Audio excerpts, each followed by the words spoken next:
Geometric progression is one of the topics you don't want to miss. Let's solve this GP question step by step. If the sum of the first two times of a GP is 3, the sum of the first two terms, that means the first term and the second term. Permit me to remind you this, the nth term of a GP is a times r raised to n minus 1. So the sum of the first term is a plus the second term is ar is equals to 3. And the sum of the second and the third term is minus 6.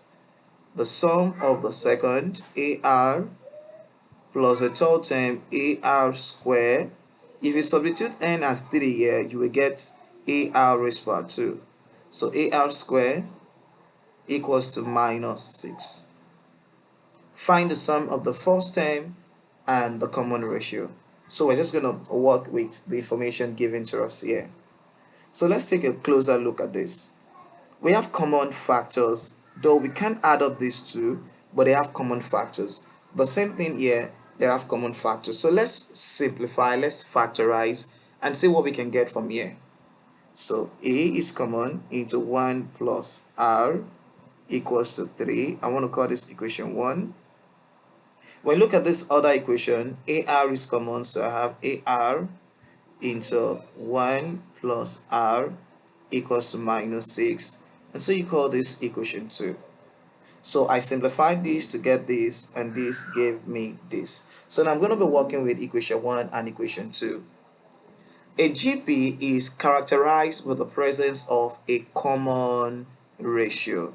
And so when you talk about ratio, you're talking about fractions, you're talking about comparison. So in order to solve this for them, we would divide one equation by the other equation.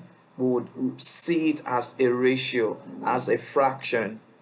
So in this case, I am free to say equation 1 divided by 2 or equation 2 divided by 1. I want to go with equation 2 divided by equation 1. You're free to go with any one, but just stick to it. So equation 2 divided by 1, I would have ar into 1 plus r divided by a into 1 plus r equals to minus 6 divided by 3. So this cancel out this cancel out this. What I have left is r equals to 3 here 1, 3 here, minus 2. So I've got the common ratio as minus 2. What I need to do now is to substitute r in any of the equation that I have above. So I want to choose to substitute r in this raw value here. You're free to substitute in any of the equation. So I have a plus a times minus 2 equals to 3. And so this is going to give me a minus 2a equals to 3. So this is minus a equals to 3. And a is equals to minus 3.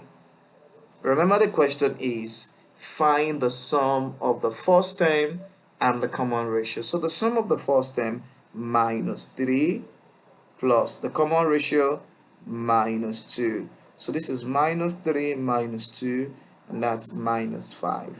Please click on the subscribe button if this has been helpful. Leave a comment and share. Please follow so that you don't miss any part of my video.